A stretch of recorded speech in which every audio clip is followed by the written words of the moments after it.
지난주에 사울왕의 이야기를 살펴보았습니다.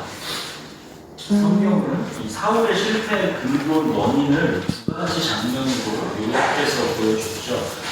이 13장에서 사무엘을 기다리지 않고 자기가 제사 드린 장면, 그리고 한 장 건너뛰어서 15장에서 아말렉과의 전투에서 하나님의 명령을 따르지 않고 좋은 것을 남겨두었던 장면, 이 두 가지 장면이 사울의 이 실패의 근본 원인이었습니다. 그러니까 사울은 하나님께 순종하는 신앙생활을 비현실적이다라고 생각했습니다. 사울에게 있어서 현실은 블레셋과의 전투입니다. 두려워서 흩어지고 있는 백성들이 또한 사울에게는 현실입니다. 이것이 사울이 생각하는 현실입니다. 이게 사울이 생각하는 상식입니다. 그러니까 사울에게는 하나님보다 사람이 더 크게 보이고 하나님보다 환경이 더 크게 보이는 것입니다. 그러나 하나님은 하나님의 임재가 현실이다라는 것을 말씀하시는 것입니다. 하나님의 전능하심이 상식이다라는 것을 말씀하시는 것입니다. 블레셋 군대가 몇 명이고 마병과 병거가 어떠하든지 백성들이 두려워서 다 흩어지든지 그런 것이 현실이 아니라, 그런 게 상식이 아니라 하나님의 임재가 가장 분명한 현실이고 하나님의 전능하심이 하나님의 언약 백성에게는 상식이다라는 것을 말씀하신 것입니다. 말하자면 사울은 종교인이었지 신앙인은 아니었던 것입니다. 13장과 15장에서 하나님께 버림받았던 이 두 번의 장면은 모두 사울이 종교인이었지 신앙인은 아니었다라는 것을 명확하게 보여주는 장면입니다. 이제 이번 주랑 다음 주는 이 13장과 15장의 사이, 이 14장 이야기를 살펴보려고 합니다. 이 14장 이야기는 요나단과 사울을 비교함을 통해서 13장과 15장에서 사울이 하나님께 버림받은 이유를 더욱 선명하게 보여주는 역할을 하고 있습니다. 14장 이야기에서 우리는 신앙은 종교와 어떻게 다른지를 뚜렷하게 볼 수 있습니다. 먼저 이번 주는 신앙이라는 것이 무엇인지, 우리의 현실 속에서 신앙은 어떤 모습으로 드러나는지 그것을 같이 살펴볼 것이고, 다음 주는 그렇다면 반대로 종교라는 게 대체 무엇인지, 우리의 현실 속에서 종교는 어떤 모습으로 드러나는지를 같이 살펴볼 것입니다. 우선 이번 주는 신앙은 삶에서 어떻게 나타나는지 그거를 같이 살펴보겠습니다. 우리 본문을 같이 읽겠습니다. 14장 1절부터 15절을 한 절씩 넘어가겠습니다. 하루는 사울의 아들 요나단이 자기의 무기를 든 소년에게 이르되 우리가 건너편 블레셋 사람들의 부대로 건너가자 하고 그의 아버지에게는 아뢰지 아니하였더라. 사울이 기브와 곁들이 미그론에 있는 성류나무 아래에 머물렀고 함께한 백성은 600명 가량이며 아리아는 에봇을 입고 거기 있었으니 그는 이가봇의 형제 아히두베의 아들이요 비느하스의 손자요 실로에서 여호와의 제사장이 되었던 엘리의 증손이었더라. 백성은 요나단이 간 줄을 알지 못하니라. 요나단이 블레셋 사람들에게로 건너가려 하는 거기 사이 이쪽에는 험한 바위가 있고 저쪽에도 험한 바위가 있는데 하나의 이름은 보세스요 하나의 이름은 세레라. 한 바위는 북쪽에서 믹마스 앞에 일어섰고 하나는 남쪽에서 게바 앞에 일어섰더라. 요나단이 자기의 무기를 든 소년에게 이르되 우리가 이 할례같이 않는 자들에게로 건너가자. 여호와께서 우리를 위하여 일하실까 하노라. 여호와의 구원은 사람이 많고 적음에 달리지 아니하느니라. 무기를 든 자가 그에게 이르되 당신의 마음에 있는 대로 다 행하여 앞서 가소서. 내가 당신과 마음을 같이하여 따르리이다.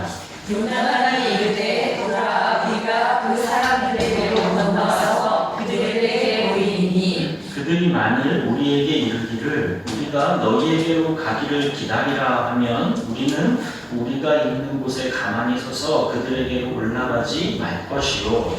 그들이 만일 말하기를 우리에게로 올라오라 하면 우리가 올라갈 것은 여호와께서 그들을 우리 손에 넘기셨음이니 이것이 우리에게 표징이 되리라 하고 우리 다 블레셋 사람들에게 보임에 블레셋 사람이 이르되 보라 히브리 사람이 그들이 숨었던 구멍에서 나온다 하고 그 두대 사람들이 요나단과 그의 무기를 든 자에게 이르되 우리에게로 올라와라 너희에게 보여줄 것이 있느니라 한지라 요나단이 자기의 무기를 든 자에게 이르되 나를 따라 올라와라 여호와께서 그들을 이스라엘의 손에 넘기셨느니라 하고 요나단이 손발로 기어 올라갔고 그 무기를 든 자도 따랐더라. 블레셋 사람들이 요나단 앞에서 엎드러지매 무기를 든 자가 따라가며 죽였으니 요나단과 그 무기를 든 자가 반나절 같이 땅 안에서 처음으로 쳐 죽인 자가 20명 하나니라. 들에 있는 진영과 모든 백성들이 공포에 떨었고 부대와 노략군들도 떨었으며 땅도 진동하였으니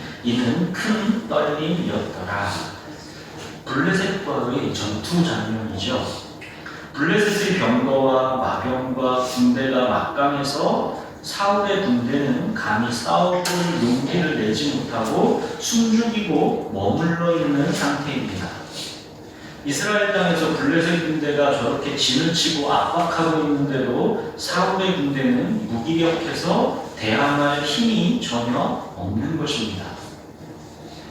이 2절, 3절 보시면 사울의 군대가 어떤 형편인지가 암시되고 있죠. 2절에 보면 머물렀고 그렇죠. 머물렀고 의욕과 열정이 없는 무기력한 상태를 말하는 것입니다. 600명 정도밖에 안 되니까 수적으로도 열세라 어떻게 해볼 도리가 없는 상태인 것입니다. 그냥 자기 육체와 마음의 편안함, 자기 스스로의 안전을 최우선으로 하며 머물러 있는 상태입니다. 하나님의 뜻에 대한 갈급함과 열정이 없습니다.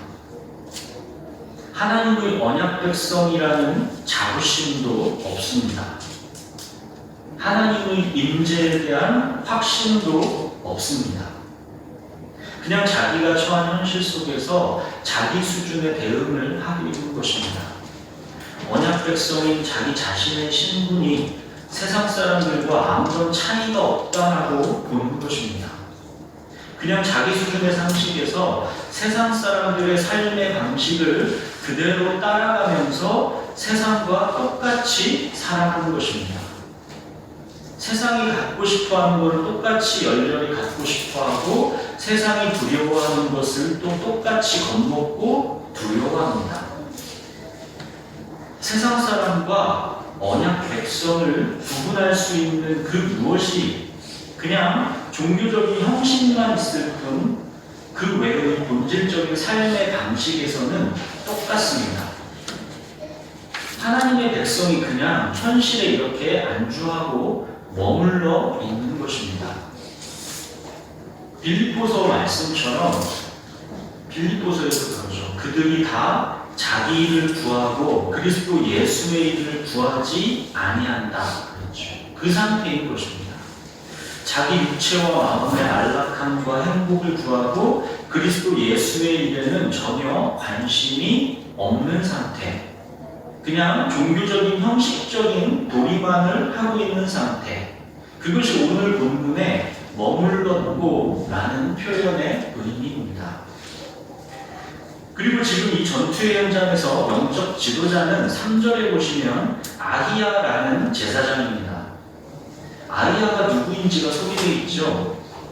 눈이 어둡고 비둔했었던 그 엘리의 증손자입니다. 엘리의 아들로서 여호와의 제사를 멸시했었던 비느하스의 손자입니다. 또 엘리도 죽고 비느하스도 죽고 언약궤도 블레셋에 빼앗겼다라는 소식을 듣고 이 고통 중에 태어난 아이, 하나님의 영광이 떠났다라는 이름의 뜻을 가진 누구예요? 이가봇의 형제 아이룹의 아들이라고 소개되고 있습니다. 아이야라는 이 제사장의 족보를 이렇게 자세히 알려주는 건 왜겠습니까? 이 아이야라는 제사장이 그렇게 영적으로 민감한 사람은 아니다라는 것을 간접적으로 표현해 준 것입니다. 이렇듯 지금 사울의 진영은 당면한 환경도 매우 어렵고 영적인 민감성도 부족한 참으로 무력한 상태라는 것을 말해준 것입니다. 자, 공동체가 이렇게 힘없이 무력할 때 모두가 다 자기의 일을 구하고 그리스도 예수의 일을 구하지 아니할 때 그 공동체를 탓하면서 자기도 같이 무력해지고 자기도 같이 자기의 일을 구하는 삶으로 이게 타락하는 게 아니라 그 무기력과 현실 안주를 뚫고 나오는 하나님의 한 사람이 있습니다. 그게 빌립보서에서는 누구였습니까? 에바브로디도였죠. 바울은 그를 이렇게 소개합니다. 빌립보서 2장 30절에 보시면 그가 그리스도의 일을 위하여 죽기에 이르러도 자기 목숨을 돌보지 아니한 것은 나를 섬기는 너희의 일에 부족함을 채우려 함이니라. 그들이 다 자기 일을 구하고 그리스도 예수의 일을 구하지 아니할 때 공동체가 그렇게 무기력하게 자기의 삶만을 구하고 있을 때 에바브로디도는 그 공동체를 탓하며 자기도 같이 주저앉은 것이 아니라 그들의 부족함을 채우기 위해 자기 자신을 믿음으로 던졌다는 것입니다. 그리스도의 일을 위하여 죽기에 이르러도 자기 목숨을 돌보지 아니하였다 그러고 있죠. 이것이 항상 하나님이 일하시는 방법입니다. 하나님은 항상 이렇게 하나님께 마음을 향하고 있는 한 사람을 부르십니다. 하기 싫다는 사람을 억지로 헌신하도록 재촉하시는 법은 없으십니다. 하나님은 그 영광의 자리를 그렇게 값싸게 내어주시는 법이 없습니다. 오늘 본문은 바로 그 하나님의 한 사람 요나단의 신앙이 소개되고 있는 부분입니다. 신앙인은 현실 가운데서 어떤 모습으로 나타나는가를 정확하게 보여주고 있는 장면입니다. 1절을 보시면 주목할 단어가 있습니다.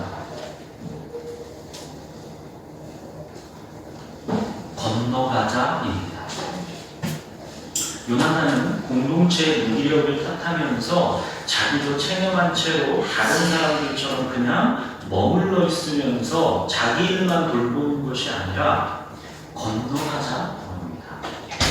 공동체가 모두가 일어날 때까지 기다리는 것이 아니라 다만 한 명 자기의 무기를 든 소년 하나 데리고 블레셋 사람들의 부대로 건너갑니다.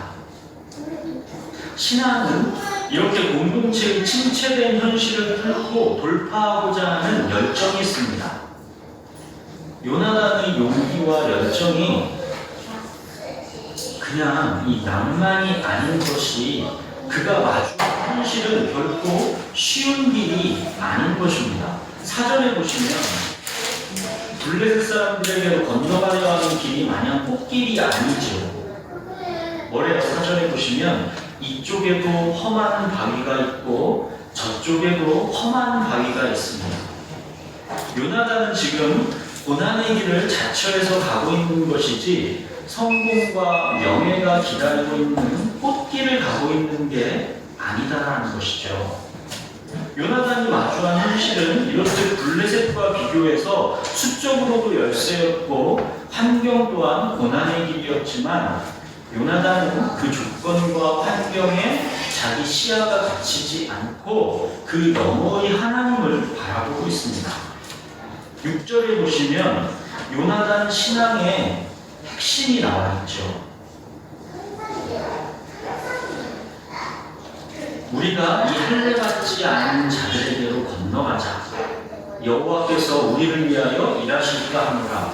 여호와의 구원은 사람이 많고 적음에 달리지 아니하였느니라. 요나단은 자기 아버지 사울과는 결이 달라도 한참 다른 사람입니다. 요나단은 종교인이었던 아버지 사울과는 달리 하나님을 믿는 진정한 신앙인입니다. 우리는 지난주에도 보았죠. 사울은 블레셋 군대의 숫자, 마병과 병거의 숫자에 압도되어 하나님의 전능하심을 바라보지 못했었죠. 그런데 요나단을 보십시오. 여호와의 구원은 사람이 많고 적음에 달리지 아니하였느니라. 이 한 줄이 요나단의 신앙을 말해주는 것입니다. 이 한 줄이 종교인 사울과 신앙인 요나단의 극명한 차이를 보여주고 있는 것입니다.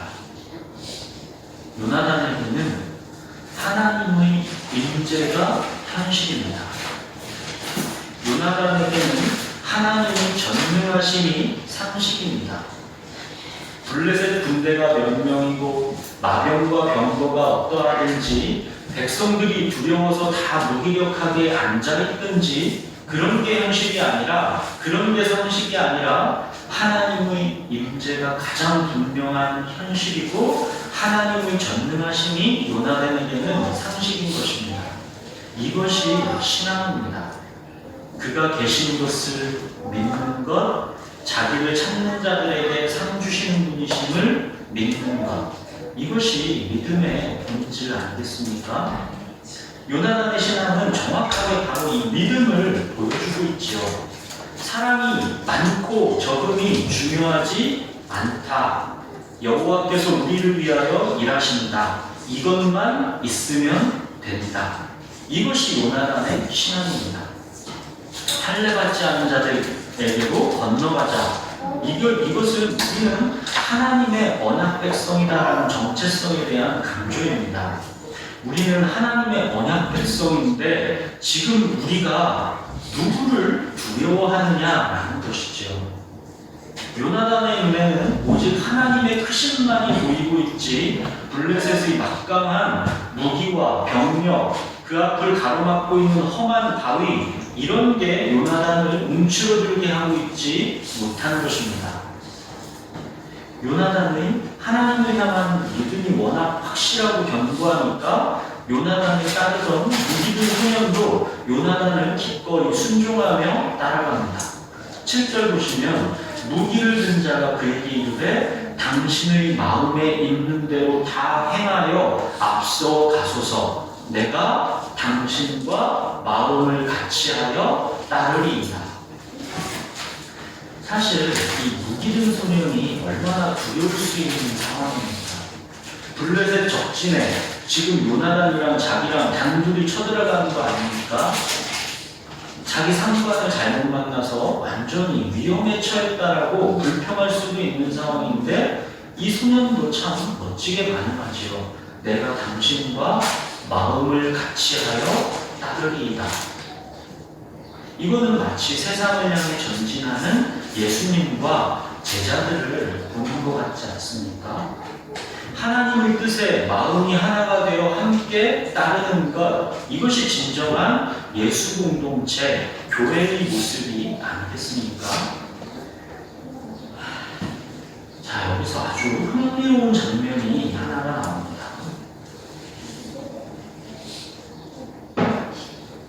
요나단이 블레셋 적진에 돌격해서 들어가는 것에 있어서 하나님의 뜻을 구하는 장면이 나옵니다. 내가 블레셋 적진에 돌격해서 들어갈까요 말까요 기도하는 장면이 나옵니다. 하나님께서 응답을 주시는데도 내가 순종하겠다라는 것이죠. 8절에서 10절 보겠습니다. 제가 읽겠습니다. 요나단이 이르되 보라, 우리가 이 사람들에게 건너가서 그들에게 보이리니 그들이 만일 우리에게 이르기를 우리가 너희에게로 가기를 기다리라 하면 우리는 우리가 있는 곳에 가만히 서서 그들에게로 올라가지 말 것이요. 이게 기도 응답 한 가지고요. 그러니까는 기도가 응답되지 않은 거죠. 10절 그들이 만일 말하기를 우리에게로 올라오라 하면 우리가 올라갈 것은 여호와께서 그들을 우리 손에 넘기셨음이니 이것이 우리에게 표징이 되리라. 요나단이 지금 하나님의 표징을 어떻게 보고 있는지 한번 보십시오. 요나단은 지금 험한 바위가 가로막고 있는 그런 지형에서 아래쪽에 있죠. 블레셋 군대는 위쪽에 있습니다. 그런데 요나단이 그 블레셋 군인들에게 자기를 이제 나타내 보인 다음 그 블레셋 군인들의 반응을 보고 하나님의 표징을 확인하겠다라고 하는데, 자, 블레셋 군인들이 만약 요나단을 보고 야, 너 뭐야? 너 거기 꼼짝 마. 우리가 내려갈 때까지 기다려. 이렇게 반응하면 이거는 하나님께서 싸우지 말라는 뜻으로 이해하겠다는 것입니다. 그리고 만약 블레셋 군인들이 야, 너 뭐야? 너 여기로 올라와봐. 이게 어디 죽으려고. 이렇게 반응하면 이거는 하나님께서 그들을 우리 손에 넘기셨다라는 표징이 될 거라는 것입니다. 자, 험한 바위가 가로막고 있는 이 지형에서 요나단은 바위 아래쪽에 있고 블레셋 군대는 바위 위쪽에 있습니다. 블레셋 군인들이 바위 밑에 쪽에 요나단을 보고 상식적으로 어떻게 반응하겠습니까? 그리고 요나단 입장에서는 그나마 이 험한 바위를 기어 올라가서 그들과 싸우는 게 생산이 있겠습니까? 아니면 그들을 바위 밑으로 유인해서 거기서 싸우는 게 생산이 있겠습니까? 당연히 바위 밑에서 기다리고 있다가 내려오는 군인들을 상대로 싸우는 게 그나마 승산이 있겠죠. 반대로 블레셋 군인들이 뭐하러 험한 바위 밑으로 내려가서 싸우겠습니까? 그냥 가만히 있으면서 올라올 테면 올라오라고 하겠죠. 당연한 상식이죠.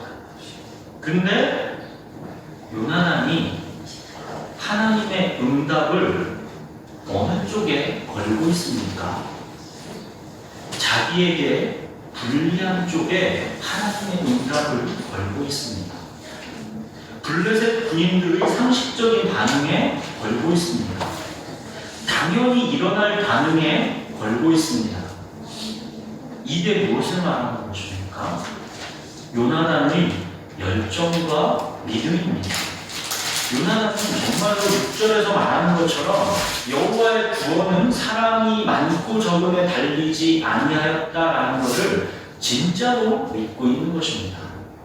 하나님이 구원하실 것이고 그 하나님의 뜻이 나타나주기만을 강력하게 원하는 것입니다.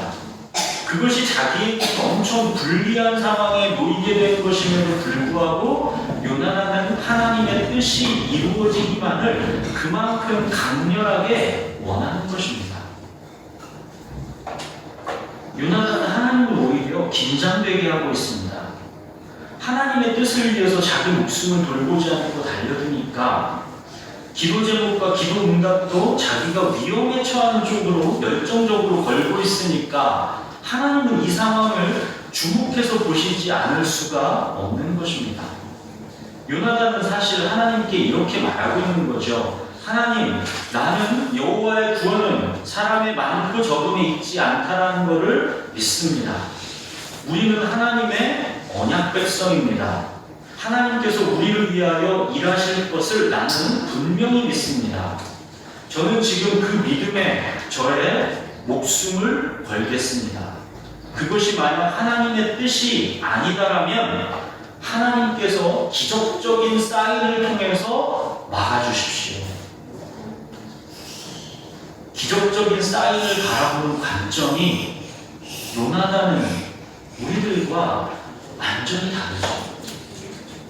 우리는 우리의 행복이 성취되는 일에 하나님의 기적을 바라는데 요나단은 자기의 목숨을 걸고 하나님의 뜻을 이루기 위해 돌진하면서 그 길이 만약 혹시라도 아니라면 하나님께서 기적적으로 막아달라는 것입니다. 요나단의 지금 상황을 우리의 기도 제목과 기도 응답으로 적용해보면 어떤 모양입니까? 간절하게 기도 제목을 두고 기도합니다. 그런데 그 기도가 응답되면, 내 기도가 응답되면 나는 고난과 수고를 감당해야 합니다. 그런데 기도가 응답되지 않으면 나는 편안합니다. 이런 기도 제목을 두고 하나님께 나아가는 거랑 같은 상황인 것입니다. 예를 들어서 전쟁이 나서 군인이 차출되어야 하는데 군인으로 차출되어서 나가면 위험한 전투 속에서 죽어야 할지도 모르는 그런 상황입니다. 근데 내가 뽑히게 해달라고 하나님께 기도하는 것입니다. 하나님께서 그 기도를 응답해 주시면 나는 죽을지도 모르는 그 험지로 나가는 것이고, 하나님께서 응답해 주시지 않으면 나는 편안하게 집에서 머물면 되는 것입니다. 또 예를 들어 코로나 전염병 창궐한 상태에서 그 최전선에 의료진으로 나가고자 하는 사람이 많은 경우에 하나님께 제가 가고 싶습니다. 저를 보내주십시오. 그렇게 기도 제목을 걸고 기도하는 것과 같은 것입니다. 하나님께서 응답해 주시면 나는 온갖 고생과 수고를 감당해야 합니다. 코로나에 감염될 가능성도 매우 높습니다. 그러나 하나님께서 응답해 주지 않으시면 나는 편안하게 지금 내 삶의 현장에서 있으면 됩니다. 무엇이 신앙인의 기도 제목인가 하는 것입니다. 기도의 응답이 되면 내가 수고와 고난을 자처하게 되는데 그것을 그렇게 열망하는 요나단의 믿음, 이것이 진정 신앙인의 믿음의 열정이다 하는 것이죠. 사랑하는 여러분, 우리의 기도 제목은 어떠합니까? 하나님의 뜻이 이루어지는 것에 대한 우리의 열망은 어떠합니까? 요나단의 신앙에서 우리는 이거를 배워가는 것입니다. 여호와의 구원은 사람의 많고 적음에 달리지 아니하였다.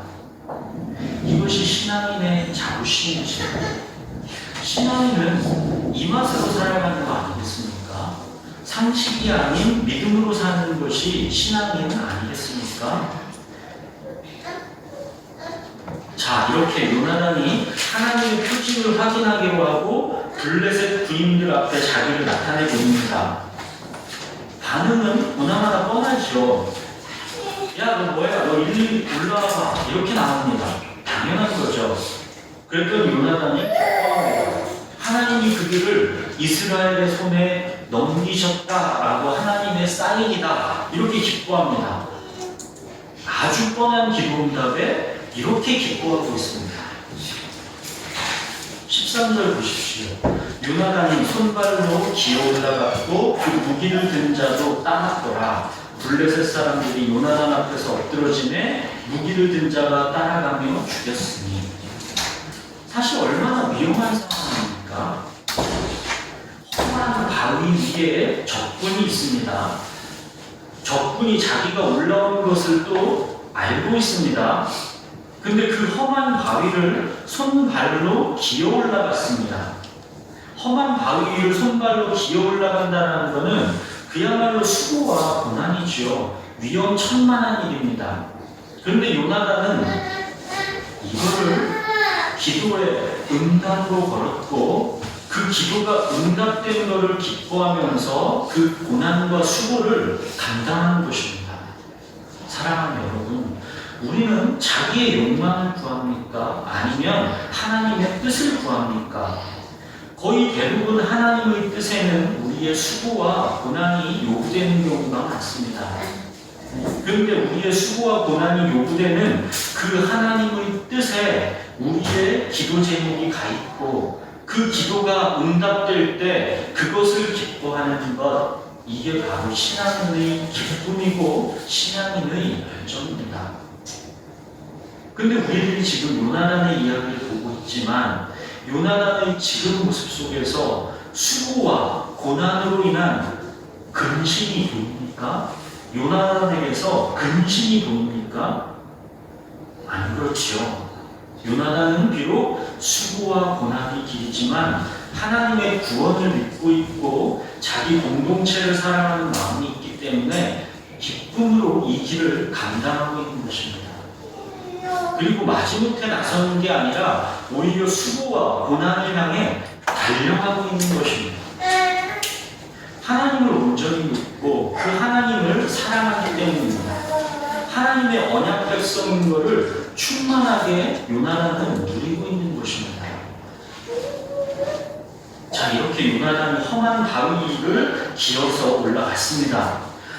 요나단의 용기는 정말 대단한 거죠. 이걸 요나단이 그만큼 하나님의 전능하심을 확신한다는 것입니다. 그래서 요나단과 이 무기든 소년 단 둘이 지금 반나절가량을 싸워서 블레셋 군인 20명을 쳐 죽였다라고 하죠.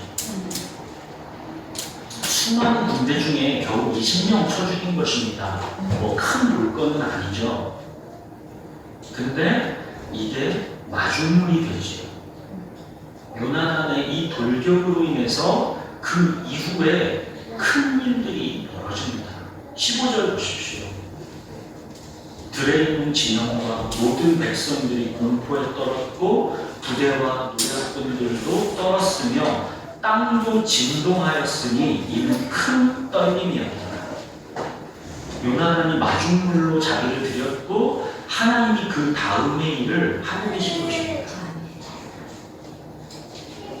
요나단은 그냥 이 마중물로 자기를 던진 것 뿐이고 그 믿음에 하나님이 응답하고 계신 것입니다. 요나단은 여호와의 구원은 사람이 많고 적음에 달리지 아니하였다라고 믿었고 그래서 하나님께서 일하실 것임을 기대했습니다. 요나단은 이 믿음에 대해서 하나님께서 응답하시고 하나님께서 행동하시는 것입니다. 그가 계신 것을 믿는 것, 자기를 찾는 자들에게 상 주시는 분이심을 믿는 것, 이게 믿음의 본질이죠.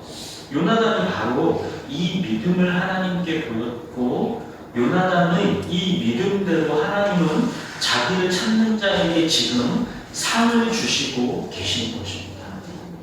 사랑하는 여러분, 이게 신앙입니다. 이게 믿음입니다. 신앙은 현실 속에서 이런 모습으로 나타나는 것입니다. 이건 결코 현실을 모르는 근거 없는 낙관주의가 아닙니다. 적극적인 사고방식의 힘, 긍정의 힘, 그런 게 아닙니다. 믿음은 말씀에 계시되어 있는 하나님을 그대로 믿는 것입니다. 막연한 긍정이 아니고 말씀에 계시되어 있는 하나님을 믿는 것, 그것이 믿음입니다. 오늘 말씀에서 우리는 하나님의 계시를 들었습니다. 여호와의 구원은 사람의 많고 적음에 있지 않다. 말씀이 이렇게 계시되었으면 그 말씀대로 정말로 믿는 것, 이게 믿음입니다. 이 믿음이라는 것은 세 가지를 반드시 동반하게 되어 있습니다. 믿음이라는 것은 세 가지를 반드시 동반하게 되어 있습니다. 신념, 신뢰, 헌신입니다. 달리 말하면 인격의 세 가지 요소입니다. 인격의 세 가지 요소, 지식, 감정, 의지입니다. 이 믿음은 하나님과의 인격적인 관계에서 나오는 것이기 때문에 이 믿음에는 신념, 신뢰, 헌신, 즉 지, 정, 의가 동반될 수밖에 없는 것입니다. 요나단의 예를 보십시오. 요나단을 보십시오. 여호와의 구원은 사람이 많고 적음에 있지 않다. 이 신념의 지식이 있습니다. 이스라엘의 역사 속에서 이거는 무수하게 보여져 있죠. 이건 말씀에 계시되어 있는 겁니다. 요나단은 이거를 보았죠. 즉 하나님이 보여주시는 계시에 대한 신령의 지식이 요나단에게 있는 것입니다. 또 하나님을 믿고 우리가 한 발을 내디딜 때 여호와께서 그 택하신 언약 백성을 위해 반드시 일하실 것이다 라는 이 신뢰의 감정이 있습니다. 요나단은 언약 백성이라는 이 신뢰 관계를 감정적으로 경험하고 느끼고 있는 사람인 것입니다. 그리고 세 번째, 이 공동체의 무기력을 뚫고 건너가자라고 자기를 던지는 적진을 향해 험한 바위를 기꺼이 올라가는 헌신의 의지가 있습니다. 이렇듯 믿음에는 신념, 신뢰, 헌신 이 세 가지 요소가 반드시 동반되게 되어 있습니다. 그게 성경이 말하는 믿음입니다. 지식, 감정, 의지 이 세 가지 인격의 구성 요소가 믿음에는 반드시 동반되게 되어 있습니다. 성경은 이거를 바로 믿음이라고 하는 것이고 바로 이 믿음으로 사는 사람을 신앙인이다 라고 하는 것입니다. 그리고 마지막으로 이 믿음은 내가 스스로 만들어낼 수 있는 게 아니고 사실은 이 믿음은 하나님께서 주시는 것입니다. 하나님의 선물입니다.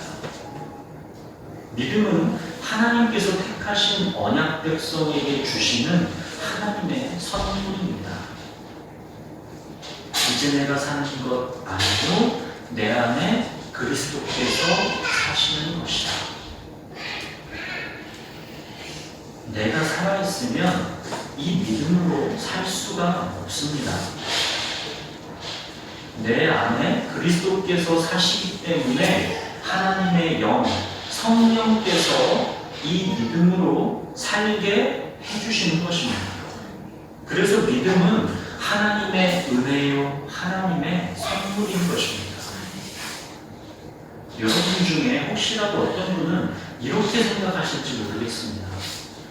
믿음이라는 거가 이렇게 기꺼이 수고와 고난의 자리로 가고자 하는 열정이라면 자기 안전과 행복을 돌보지 않고 자기를 그리스도를 위하여 던지는 그런 것이라면 나는 그런 하나님의 선물은 굳이 받고 싶지 않다. 속으로 이렇게 생각하시는 분도 혹시 있을지 모르겠습니다. 그러나 여러분, 그리스도인의 이 육체의 삶은 행복이 아니라 영광이 본질입니다. 그리고 사실은 이 영광이야말로 그리스도인에게는 가장 큰 기쁨이고 행복입니다. 요나단이 이 믿음을 하나님께 선물로 받지 못했다면 요나단은 자기는 편안하고 안전했을지 모릅니다. 굳이 목숨 걸고 그 험한 바위로 올라가지 않아도 되었을지 모릅니다. 그러나 그렇다면 이 15절의 땅이 진동하는 큰 떨림, 땅이 진동하는 큰 떨림, 이거는 결코 경험하지 못했을 것입니다. 땅이 진동하는 큰 떨림, 이걸 경험했고 그로 인해 요나단의 공동체가 하나님의 구원을 함께 경험했습니다. 이거를 영광이다라고 하는 것입니다. 이거는 행복과 클래스가 다른 영광이라고 하는 것입니다. 요나단은 하나님의 크신 영광을 본 것입니다. 그리고 하나님은 요나단을 통해 영광을 받으신 것입니다. 사랑하는 여러분, 그리스도인의 인생은, 신앙인의 인생은 행복이 주제가 아니라 영광이 주제입니다. 하나님의 영광을 보는 것, 하나님께 영광이 되는 것, 이게 우리 그리스도인의 삶의 주제입니다. 그리고 바로 이 영광이 사실은 인간의 삶에서 가장 큰 만족, 기쁨, 행복을 주는 것이다 라는 것을 알게 되는 것입니다. 믿음을 선물로 받은 요나단은 바로 이 영광의 기쁨을 누리고 살았던 것입니다.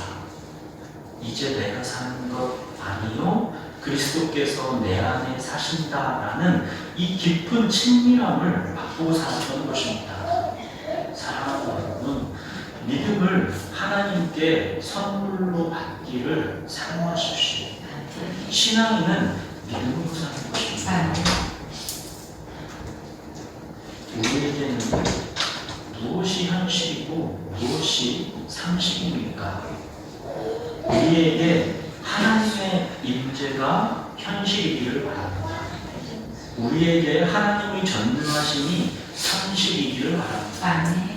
우리가 마주한 환경이 어떠하든지, 눈에 보이는 장벽이 어떠하든지, 블레셋 군대가 몇 명이고 마병과 병거가 어떠하든지 그런 게 현실이 아니라, 그런 게 상식이 아니라 하나님의 임재가 가장 분명한 우리의 현실이고 하나님의 전능하심이 우리에게는 상식이 되기를 바랍니다. 우리의 기도 제목은 무엇입니까? 어떤 기도의 응답을 기다리고 있습니까? 요나단의 기도 제목에서 오늘 우리는 무엇을 배웁니까? 요나단이 간절히 기다렸던 기도의 응답에서 우리는 무엇을 배웁니까? 하나님의 영광을 보고 하나님께 영광이 되는 것이 우리의 삶에서 그 어떤 것보다 소중한 가치다라는 것을 배우게 되기를 바랍니다. 사랑하는 여러분, 우리는 하나님의 언약 백성입니다. 하나님께서 우리를 사랑하십니다. 하나님께서 우리를 돌보십니다. 하나님께서 우리와 함께 하십니다. 이것이면 모든 것이 부족함 없이 충분한 것 아닙니까? 말씀을 들음으로 말미암는 신령의 지식이 우리에게 있기를 바랍니다. 언약 백성임을 느끼고 누리는 신뢰의 감정이 우리에게 있기를 바랍니다. 아멘. 하나님의 뜻을 위한 수고와 고난을 마다하지 않는 헌신의 의지가 우리에게 있기를 바랍니다. 이렇듯 신념, 신뢰, 헌신으로 동반된 진짜 믿음, 지식, 감정, 의지로 인격적으로 맺어진 진짜 믿음, 그 믿음을 하나님께 선물로 받아서 삶에서 진정한 신앙인의 모습으로 살아가는 저와 여러분이 되기를 바랍니다. 아멘. 기도하겠습니다.